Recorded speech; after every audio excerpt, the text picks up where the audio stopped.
เราจะมาไล่ต่อเลยข้อ3คำถามมีอยู่ว่าจงคิดไล่รวงยาวของเงารูปจ่วยของหน่วยโลกที่ทึกตาเว้นเยืองไส้เส้นผ่าใจกลางของตาเว้นเท่ากับ109 เทื่อของเส้นผ่าใจกลางของหน่วยโลกและดวงตาเว้นอยู่ห่างกันประมาณ15 คูณ 10 กำลัง 4 กิโลเมตรนับจากเส้นผ่าใจกลางของพวกเขา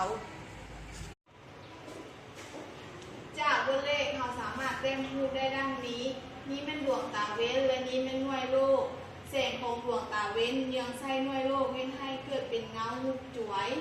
เส้นผ่าใจกลางของดวงตาเว้นเขาจะสัญลักษณ์ด้วยดีใหญ่และเส้นผ่าใจกลางของหน่วยโลกเขาจะสัญลักษณ์ด้วยดีน้อยจากรูปและบนเลขที่เพิ่นให้มาเฮาฮู้เส้นผ่าใจกลางของดวงตาเว้นเท่ากับ109 เทื่อของเส้นผ่าใจกลางของหน่วยโลก 2a ขีดเท่ากับ109คูณให้2 b ขีด2หมดไปดังนั้น a ขีดของเฮาจึงเท่ากับ109คูณให้ b ขีดระยะห่างระหว่าง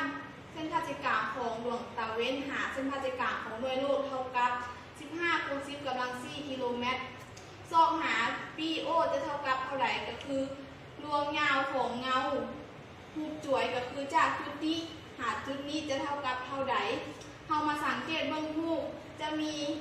2รูป3แจที่คล้ายคือกันก็คือรูป3แจ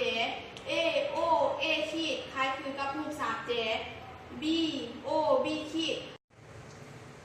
อิงตามหลักเกณฑ์ตาแรกก็คืออัตราส่วนรูปใหญ่เท่ากับอัตราส่วนรูปน้อยก็คือหรือว่าอัตราส่วนรูปน้อยเท่ากับอัตราส่วนรูปใหญ่ก็คือ B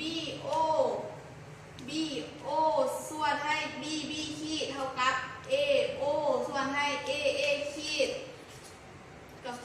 ดังนั้น BO ของเราจึงเท่ากับ B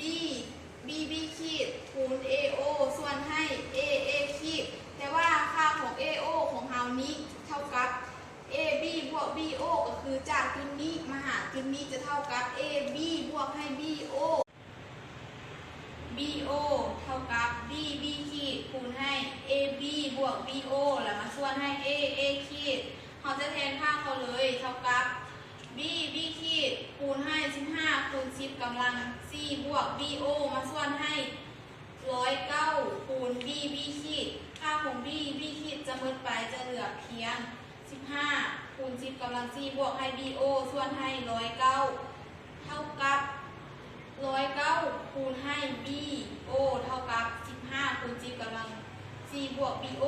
เราจะบรรยายค่าของจากค่าบวกมาเป็นค่าลบจะเท่ากับ109 BO ลบให้ BO เท่ากับ15 คูณ 10 กำลัง 4ดังนั้นค่าของ BO ของเราจะเท่ากับ15 คูณ 10 กำลัง 4 ส่วนให้108 BO ของเราจะเท่ากับ 0.138 คูณ 10 กำลัง 4 กิโลเมตรดังนั้นรวมยาวของเงารูปจ่วยที่เราต้องสอบจะเท่ากับ 0.138 คูณ 10 กำลัง 4 กิโลเมตร